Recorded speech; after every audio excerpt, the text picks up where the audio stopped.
ng independent data magmula po sa dalawang refineries. Iyon pong Petronas tank in Singapore, ang total landed cost lamang po, Mr. Chair, is 51 pesos per liter. Yun naman pong Rotterdam refinery po na nasa Singapore din ng mga tangke, kung CIF po, Mr. Chair, 49 pesos per liter. Pagka FOB naman po, the same refinery, Rotterdam tanks in Singapore, 45 pesos per diesel. Babalikan ko po yung sinabi ni Director Abad, kasi katabi ko po siya noon. Sabi niya sa akin po, Sen, kung totoo po yan, napakaganda po. At sabi po nung isang distinguished resource person natin, it is music to their ears. He was referring to the oil companies who were present at the time, Mr. Chair. Tama naman po eh. Eh bakit hindi po nila tingnan ito? Sa ngayon po, Mr. Chair, these are not only the low-lying fruits. These are the only fruits that we can pick. Eh kung tama naman po ito eh. It has been about 19 days from the last hearing, Mr. Chair. I'd like to believe that the DOE, even the oil companies, must have checked the validity of this data. Mamaya po, bago ako magpaalam, ibibigay ko uli po yung estimate na binabanggit po ng aking contact sa Singapore na ang landed cost po ay 61 pesos pa rin. Tumas lang po ng about 10 pesos. Pero 61 pesos pa rin. Mamaya po, iwanan ko po sa inyo, Mr. Chair. Para sa ganon, makapag-engage naman yung oil companies. Kung totoo po ito, ba't hindi po tayo bumili sa Singapore? Sana hindi pa natin pinag-uusapan ang problemang kinakaharap natin. Naawa na nga po ako sa ating mga department secretaries. Baka naman hindi ganun kalaki ang problema. Kasi sa ngayon po, hindi ko po talaga makita yung problema. Ang mga datos po, the numbers will speak for themselves. Pati nga po yung capacity natin, Mr. Chair, yung fuel storage in the Philippines. Kinuha ko po Luzon, Visayas, Mindanao. Yung sa Luzon po, yung sa Subic, SBMA, Philippine Coastal. Hindi ko na po babanggitin yung sino po yung may-ari. Ano po? Ang total po pala ng ating storage, Mr. Chair, tama naman si Secretary, 2.1 billion liters, Luzon, Visayas, Mindanao. Kung isasama po natin, Mr. Chair, yung retail infrastructure capacity po ng mga stasyon ng mga gasolina, idadagdag po natin 1.4 billion liters. Ang ibig sabihin po nun, Mr. Chair, mayroon po tayong halos 4 billion capacity po sa liters. Katumbas po ng halos 2 buwan at 8 araw. So bakit hindi po tayo mag-imbak? Nandito po yung presyong sinasuggest po sa Singapore. Kung chinek po naman natin tama, bakit po naging tahimik po yung mga oil companies? Wala pong nag-dispute sa akin. I was even trying to tell them, please dispute this data. You want me to check this? I have checked this. Kayo po, you have to prove me wrong. Kung tama po ito, ay bumili po kayo. Bakit hindi po sila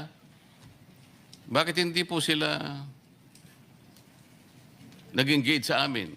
At ibinigay ko po sa chairman yung mga datos. Inaakala ko po, sabi nga po nila, it was music to their ears. Bakit naman po, Mr. Chair, parang ako ang, it is as if I am the lone voice in the wilderness. Totoo po ito mga data eh. Secretary Abad, na-check nyo ba after 19 days kung totoo po yung mga data na present nung nakaraang pagdinig? Yes, yes, Mr. Chair. Actually, if we talk about Rotterdam, that's still Brent, no? And prices, ang European kasi nakapeg sa Brent prices. So ganun pa rin kamahal. But Mr. Chair, for example, PNOC now has been buying ang presyo niya talaga is very expensive. We buy it through, for example, the first was Petro Pacific with Sea Oil. The next one was the trader Vitol. This is an international trader. Second is Vitol, and then Trafigura we used also. The prices, Mr. Chair, are really elevated, especially yung premium transport and insurance. Pero yung product, it's ranging from $230 to $260 per barrel, Mr. Chair. At yun I'm po yung sorry, Madam pinambili. Chair. Ang sinasabi ko po, yung Rotterdam tanks in Singapore at saka yung Petronas, ito po yung pinakahuling binigay ng coordinator sa Singapore, April 10, 2026. So, April 10 siguro, Sabado lang po yata yun. Ang landed cost po ay 61 pesos. Bakit hindi po i-consider ng oil companies na doon na lang sila bumili? 61 pesos per liter. Yes, Sa ngayon po kasi ang presyo na ninyo ay 111 per liter. Paano po natin i-justify yun? Kung totoo po ito na na-check ninyo, bakit hindi po natin i-encourage ang oil companies na bilhin po ito? Sir, we have checked also through PNOC and Bakit po sa walang- PNOC kayo nag-check? Ang sinasabi ko po, these are independent data. Ibibigay ko uli po yung sulat po ng coordinator sa Singapore sa ating chairman at itinuturo pa nga niya rito kung paano po yung gagawin. Ito po yung kanyang sulat eh.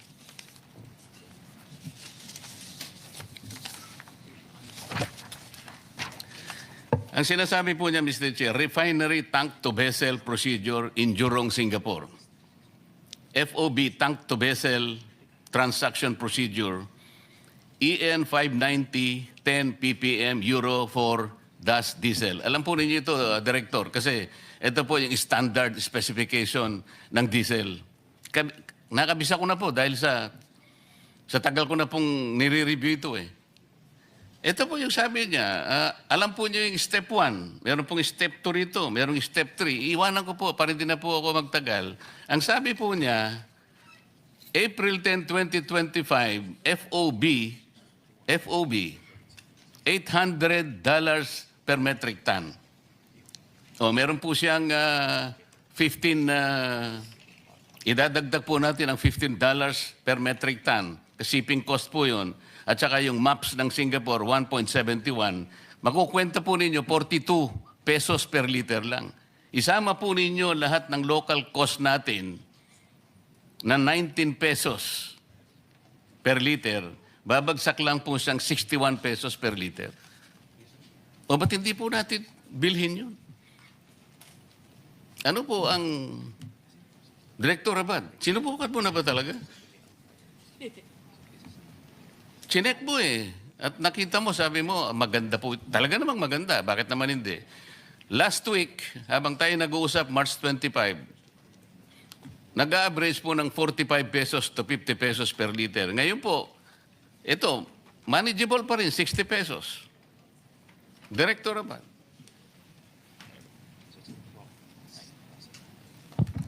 Mr. Chair, we need to get the whole information because if we look at the maps for last week, the FOB, as you mentioned, is for diesel is around 228, almost $229 per barrel. Now, we need to get if this difference, kasi parang ang estimate niyo po, sir, nasa 70 plus lang $ per barrel yan. So, definitely that's it's almost the miracle amount if that is the, and that will be that will really help us if that will be the import price as compared to what we have now in maps. Director, magmula nung 229. March 25, hanggang ngayon, more than 2 weeks na po ang nakararaan. Hindi po, ibig nyo sabihin, hindi pa po nyo na-check ito? Mr. Chair, we need to get the contact number of the trader Because as mentioned by Secretary... Iniwan ko nga po yung contact sa chairman eh. Ang totoo yun, alam po ba niyo yung contact na yun? Sumulat po sa chairman, nag-o-offer po siya ng kanyang tulong sa lahat ng interesadong oil companies na direktang kumuha through vessel tank structure. Ito po, iiwanan ko na naman po itong pinakahuli, pati yung step. There are 3 steps involved kung paano paano kayo makakabili doon. Bakit hindi po ito muna ang pag-aralan natin? Baka ito po ang makakasave sa atin eh. Hindi ko po sinasabi na huwag natin pag-usapan ng contingency plans. Tama naman po yun. Dapat meron tayong pananggalang. Pero kung titingnan po natin, meron pa naman palang pag-asa na meron tayong kukuhanan at hindi naman pala ganito kalubha, ayoko naman pag-usapan na natin ng malulubhang problema, hindi pa naman talaga dapat mangyari pala. This is the whole point, Madam Secretary. Yes, Mr. Chair. We'll get the Bureau to get the data and talk to the oil companies, Mr. Chair. So, Mr. Chair, for the record, I am again submitting to you the steps provided by the contact in Singapore, including the Step 4 importation cost model to the chair na ngayon po ay $800 per metric ton. Katumbas po ng, kung isasama po ng landed cost ay 61 pesos per liter lang. Hindi po kagaya ng ibinebenta na po ngayon sa atin na mahigit na pong 120, 130 pesos per liter. Salamat po, Mr. Chair. I think Senator Marcoleta, can you flash that earlier? Nakita ko sa screen yung contact person. Pwede ba nating i-ano yung sa screen para makita po ng lahat yung ComSec screen? paki-flash nga. Marami pang ganyan. Yeah, no. I think this is the... please take note, Director Abad, itong Pent Alpha Enterprises PTE Limited in Singapore. Si Mr. Wayne Houghton, authorized representative. Take note. But the committee will... let me direct the committee secretary to furnish the Department of Energy this letter given to us by Senator Marcoleta. And also this slide to Mr. Chair para makita po nila yung price as of April 10. Alright. Ayan po. Mache-check po ninyo dyan. Thank you, Senator Marcoleta. We recognize Senator Marcos. Sorry. Questions?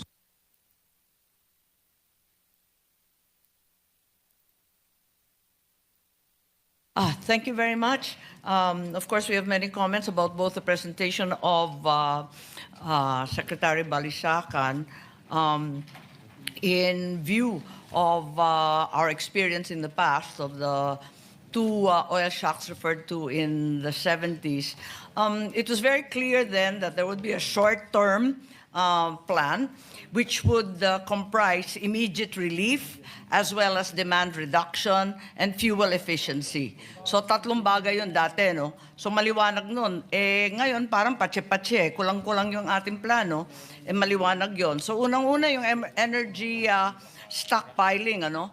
In addition to stability, I would enjoin everyone to also look for expansion because we don't know how long this is going to last. And one of the key efforts then, as mentioned by Secretary Garin, was diplomacy. Appropriately, we have Secretary Lazaro. However, hindi ko maintindihan kung bakit magpepermiso pa tayo sa US para lang bumili sa Russia, samantalang may Russian ambassador naman dito na mabait naman. Are we no longer a sovereign nation with diplomatic relations with Russia, with Iran? Ang Iran was very, very helpful during the Houthi pirates issue with the seafarers. Ang laking tulong nila sa atin. At ganon din ang ASEAN na ang balita, ang Brunei, nagpapadala na ng langis sa ibang LGU, hindi dito. At yung demand-side restrictions, syempre, encouraging oil-saving behavior. Baka yung ibang may edad dito, naaalala pa ninyo si Chiquito sa Asyong Aksaya. siguro maibalik na lahat yan dahil kailangan talaga natin transport restrictions, carpooling. We are making that effort in any case, reduction of speed limits, fuel, and other rationing. Intindihin natin, marami na nating ginawa niyan. At sa medium term, maliwanag yung monetary and fiscal stabilization. As Secretary Balisacan mentioned, we are in a much worse position than we were before COVID. Nevertheless, in the next 5 years, we should be able to improve resilience through institutions and through behavior. And finally, the long term, that's been mentioned repeatedly, structural reform, the energy transition, and so on. Napakaraming dapat pag-usapan. Subalit ako ay tututok, predictably, siyempre, doon sa agriculture, nandito naman si Secretary Laurel, baka naman matulungan tayo. Dahil alam po natin na nakakapagtaka. Sabi nga ni Senator Marcoleta, bakit tayo na ang pinakamataas sa ASEAN? Nasa 280% increase. Samantalang yung iba, 10 pesos lamang. Ba't ganun? Pati Singapore, mas mura na sa atin. At ang pinakamalala dyan, yung diesel talaga ang lumobo. Ang diesel tumatama na sa agrikultura. We have very, very dismal news today from Pangasinan, from our fishing coastal areas, from Palawan, Zamboanga, Jensan. At ang sabi nga sa Soxargen, 1 to 2 weeks talagang patay na kami. At sinabi talaga na hindi na nila kaya ituloy-tuloy kung hindi pa puputulin yung tax o may gagawing paraan dahil hindi nakakayanin at sirang-sira na yung export contracts natin dahil hindi sila makakapag-deliver. So nais kong tanungin kay Secretary Laurel, mukhang wala naman kayong presentation. Ang daing nila yung second oil importation ng 320,000 barrels. Makakakuha ba ang fishing sector dito? Kayo ang expert sa fishing. Ano po ang masasabi natin? Pati yung ating mga magsasaka, nakaraang buwan, anihan. Yun, problema sila. Diba? Kasi nga, anihan, wala namang mabiling krudo. Ngayon, ito naman fishery sector natin, nag-open season noong Pebrero, kailan ba? Biglang wala na talagang mabili na ma-afford. Ano bang magagawa natin para sa kanila? Mr. Chair, may I? Go ahead, Secretary Tiu Laurel. Madam Senator, basically, talagang titirik talaga yung ating fishing sector, lalo na yung commercial, let's say, talking about General Santos fishing operators dahil ating 40% to 50% yung kanilang cost of production based on fuel. Ngayon, nasa 70-80% na ang cost of production on fuel. Kung hindi tatama ang presyo at 150 pesos per kilo ang kanilang benta, they will surely lose yung tinatawag na landed selling price. Pero ano magagawa natin? Ako, alam ko na nagbigay kayo ng 3,000 sa mga fisher folk families. One time, big time lang yung 3,000 at gano'ng katagal yun. Paano kaya? At pati yung mga listahan, pinagdududahan doon sa municipal fisheries, yung BFAR list na napaka-outdated raw. Ano bang masasabi natin sa kanila? Dahil hindi pa nag-uumpisa yung krisis ng Iran, talagang alam natin, sila na, ang coastal sector, ang pinakamahirap sa buong bansa. 2.5 times the rate of poverty elsewhere.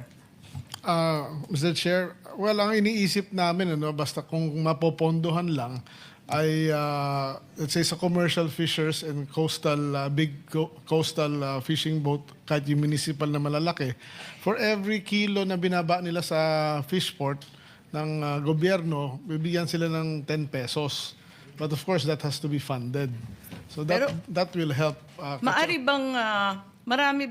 bang mangyari na yung ini-import ng DOE, yung nababalitaan natin na 20 billion na inalat na ni Secretary Garin, i-avail ng mga fisher folk at saka ng mga magsasaka din directly instead of through Petron and others? Pwede bang ganun? Na diretso na yung gobyerno na ang mag-aalat? I think Para may tulong din kahit papano eh. Madam Chair, Mr. Chair, ang kasama yun sa aming pinaplano dun sa uplift nga, no?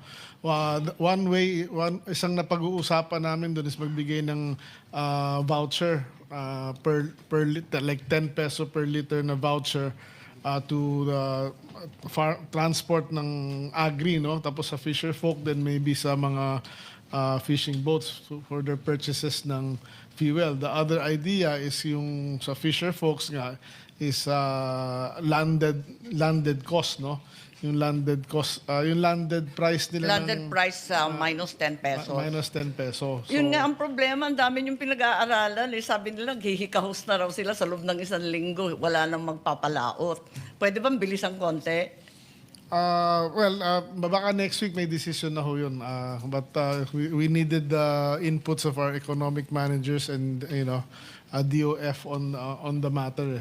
Because Kasasabi lang ang po ni, problema- ang balita kasasabi lang ni Secretary Recto na ayaw daw niya magbawas ng VAT kahit from 12% to 10% lamang. Ang lupit naman. That's a different matter, ma'am. Parang, isa pa yung bigas, ano? Habang nandito tayo sa agrikultura, ang balita sa palengke, wala nang regular or well-milled. So, ang mapipilitan ka bumili ng 60 pesos talaga. Totoo ba yun? Bakit wala nang regular and well-milled? Nang aga-aga namang kinapos, katatapos lang ng ani. Well, nandun pa sa ating, Mr. Chair, nandun pa sa ating rules na kailangan meron nakalagay yun, yung percent brokenness and everything. But mukhang hindi nga sinusunod at umiikot nga kami ngayon para sitahin nga sila. Doon naman sa presyo ng imported rice, meron na kaming iaakyat, no, sa ating Pangulo from NPCC na rekomendasyon niya na bigyan ng price cap yung imported rice na 50 pesos per kilo, and hopefully before the end of the month ho ma-implement namin yun. Hindi ba pwede magkaroon ng SRP din? Parati namin sinisita yung DTI at yung SRP, hindi naman nasusunod. Mas malala naman sa DA. Halimbawa sa baboy, yung 170 naging 350 na sa retail. Ang laki ng Linobo, 170 pesos, yung live, ano? Ngayon, 230 na, yung live. Wala bang SRP dyan tulad ng sinasabi ng ibang senador? Bakit naman lumulobo dito sobra-sobra sa ibang bansa? Hindi naman ganito. At saka bakit yung DA wala namang control dyan? Mr. Chair, basically, yun ang pinakamalaking problema namin sa DA. We can only impose or catch or kung under the Price Act. Kung SRP or MSRP, technically, we have no power even to nasitahin sila. Kaya yun din isang request ko na baka pwedeng may legislation tayo na especially in emergency, na the DA can do price controls on certain agri-goods. Pero in the meantime po, ang tindi ng inyong registry and supervision over retailers, market vendors, markets, may magagawa naman siguro kayo. Hindi naman pwedeng sabihin may kulang sa batas, tapos na. Sa ngayon, Mr. Chair, wala kaming magagawa dahil wala pa yung bagong Rice Act that will actually empower us to have all the... Maski yung uplift, may emergency powers, hindi pwedeng sitahin yung mga nag-overprice ng labis-labis sa palengke. Under the law, mukhang sa analysis namin, wala kami. Wala din kami enforcement. Ako, hindi ako naniniwala. Baka yan ang paniwala sa DA, pero naniniwala ko, may uplift na, may emergency na, pwede na tayong pakialaman. Hindi naman tama yun. Pero, sige po. Sige, ma'am. I will tignan do po more natin research. yung uplift po. Napaka-late. Nung February 28, ano na ba date ngayon? April 13, andito pa rin tayo, pinag-aaralan pa rin lahat. Mabubulag po tayo sa kakaaral. Salamat po. May I call on Hans Kakdak, please, the Secretary for Migration. Yes po, ma'am. Yes. Ang balita, marami na rin nakauwi. Narinig namin na nagkaroon ng flight from the Emirates and another flight from Dubai. Tama po ba? Yes po, ma'am. We had an 8th charter and one arriving this afternoon. Yes So, po, ma'am. Yes, there were a Bale, 9th charter. ikatlo. yung darating. We have had 9 charters and of course, pero din hong commercial flights, sinasabayan ng commercial flights yung charter. So around 5,400 po. Okay, can we please be provided with the breakdown of those flights and the numbers Yes po, ma'am. Yes that po, ma'am. were involved? Marami po kasi nagre-reklamo, sang katutak yung reklamo ng ating mga OFW na pineperahan daw ng gobyernong ito ang kanilang mga tiket. Kung paano daw nangyari na 190 pesos kada repatriation from the Middle East to the Philippines, samantalang tumutulong yung Emirates government, pati yung Dubai, lahat tumutulong. Bakit times 3 daw yung pera? 65.36 million ang gagastusin. Hindi pa tapos ang issue sa Public Works Flood Control. Eto na naman kayo, wag naman sana pati kami gamitin. Ang dai-dai pong email, ang dami-dami ring reklamo. Pakipaliwanag bakit lumobo ng labis-labis, parating sinasabi yung fuel cost.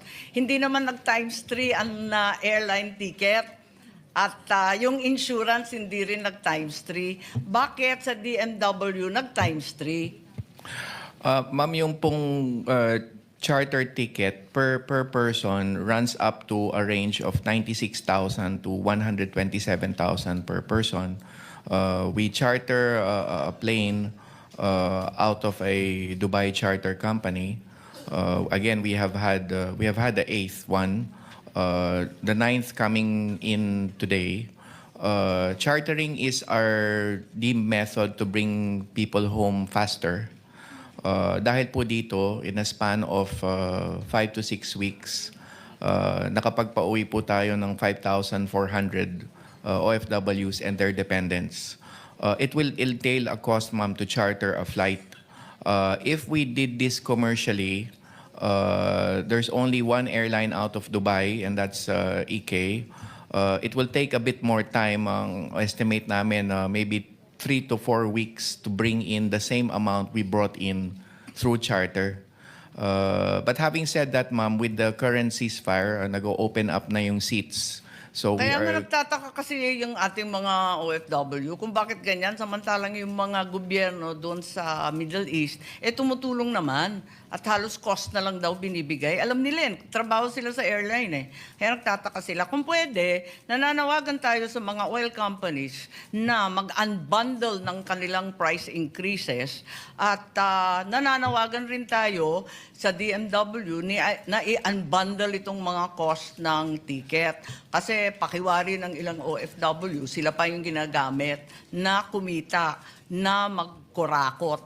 Pangit po yung dating Hindi po ba, rest assured, there's been proper procurement of these chartered flights under the emergency procurement provisions of the act of the government procurement law, and there has been arm's length negotiation with the Dubai charter company, as mentioned. It is a reputable charter company, as clearly shown with the safe return of more or less over 4,000 OFWs. Rest assured, ma'am, we are always open to audit, have been since day one. But rest assured, ma'am, bukas po ang mga libro natin in terms of any investigation on the costing. As I said, chartering has always been the fastest way to bring people home.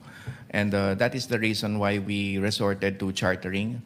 Having said that, ma'am, again, we are partnering this with commercial flights which are beginning to open up. PAL will now start landing, as we understand, in the Middle East. So this will vastly help po, ma'am, sa pagpapababa ng costing natin. But the short answer, ma'am, is we are open always to audit and investigate. Napakaraming reklamo, Patulong na lang sagutin ng ating mga Yes, ma'am. OFW. Kasi nga, sabi nila, wala pa sa 60,000 pesos yung ticket dati, bakit naging 190? Wag naman daw ganon. Parang labis-labis. Marami pang magtatanong. May isa na lang huling hirit ako kay Secretary Garin. Alam natin, ang lead agency ng department ng krisis na ito, ang inaasahan na tutulong at tututok sa krisis ng langis ay ang Department of Energy. Tama po ba? pati yung attached agencies, they're supposed to take the lead in handling the energy crisis as we understand it today, including ERC, NAPOCOR, lahat ng narito, higit sa lahat PNOC with legendary reserves kung saan man sila. And this is stated in your mandate. And the President also wrote that, in fact, there would be a cutting back in government agencies to 4 days. However, I am in possession of Department Order DO 2026-03-0006, under which the department, through the order of the Secretary, has adopted only 2 days of on-site work per week, with only 50% of DOE officials and employees reporting. And the rest is all work from home. In comparison to Memo Circular 114, they were mandated for a 4-day on-site work arrangements. Our private companies, in order to make a living and to stay above water, have chosen to stay on-site 5 days. Hindi sila nagbabawas. Only a few companies like Del Monte and Aboitiz, nagbawas nga, Monday naman to Thursday. Ang DOE, 2 days lang. Tama ba yun? Parang wala kayong urgency sa katawan, ayos lang. Can you please explain the rationale for this madness? At nagagalit ang tao, 2 araw lang kayo magtatrabaho sa harap ng krisis? Mr. Chair, work from home doesn't mean that we don't work, ma'am. We work every day. We meet every day, even in weekends. We haven't stopped actually for 8 weeks already. Yan kasi, Hindi po- sinabi ninyo kanina na yung i-accelerate yung approvals. Ang daming nagre-reklamo, wala daw silang mahagilap sa DOE, PNOC for the approvals of contracts, for the approvals of different projects. Walang tao, 2 araw lang, di nila alam kung sinong papasok, sinong hindi. Doon pa sa 2 araw, kalahati lang daw papasok, 50% daw yung memo ninyo. Bakit ganun? Kayo inaasahan. Namamatay na yung tao ng gutom, hindi na makapaghanap buhay. Wala nang ani, wala nang pagkain. At ang DOE ay nagbabakasyon. Tama ba yun?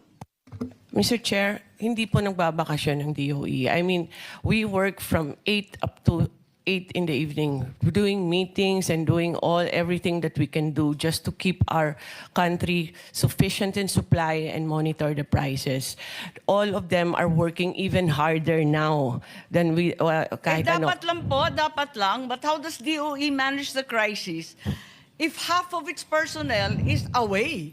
Kahit i-zoom mo pa yan nakatakot-takot, kung nangangalahati lang at 2 araw lang, yan lang talaga maaasahan. Anong klase yan? Lahat ng gobyerno, 4 na araw. Ang sabi ng Pangulo, 4 na araw. Ang private company, wala ngang tapang na magsara kahit 1 araw sa nervyos dahil ang sama ng kalagayan natin. Bakit kayo 2 days? 2 days, ma'am, because we are aware that we have to save energy and electricity in this. From the get-go, we wanted to push. Sa sobrang saving naman ninyo, Secretary Garin, hindi naman yata tama na walang pumapasok yung mga oil stakeholders, lahat ng umaasa na makabili ng mas murang langis, walang mahagilap sa DOE. Wala raw katao-tao sa PNOC.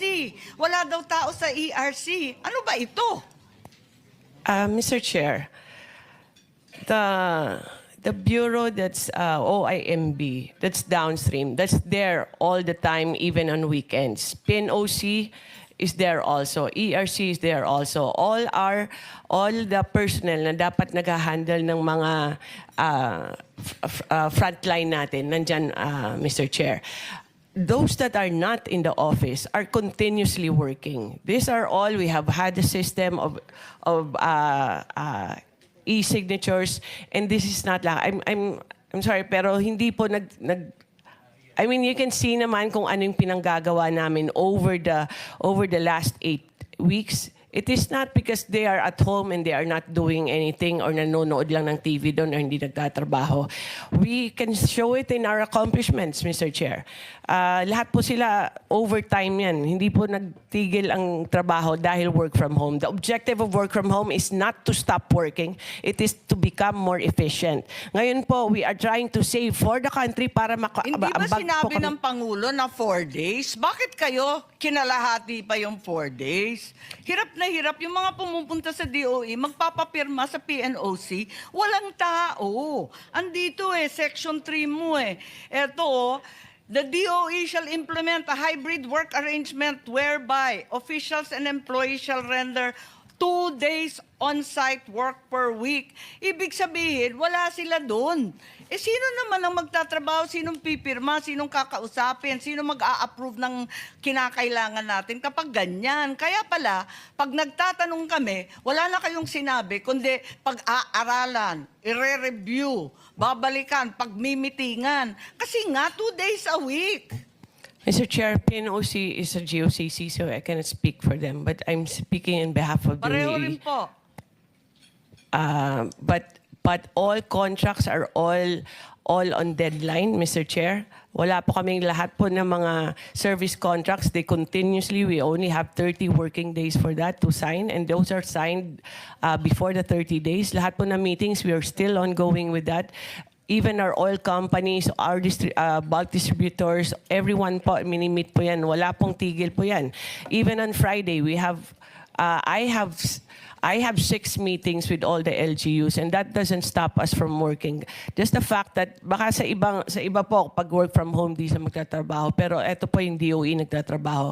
I don't know what the arrangement is with PNOC. Secretary naman, paano pipirma ng mga permitting na sinasabi nyo na accelerated hybridization? Paano pipirma ng iba't ibang mga renewable projects? Walang tao dun sa opisina. We're automated, Mr. Chair. Pambihira. Hindi naman online yung approval It's online, Mr. Chair, because of the EVOS. Hindi po. Marami po nagre-reklamo. In any case, I think that this memo that the lead agency will work as a mere 2 days a week in the face of this crisis is reprehensible and incomprehensible.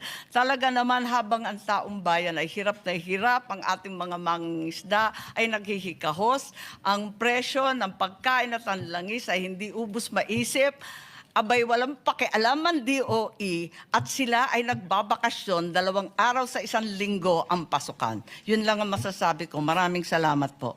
Mr. Chair.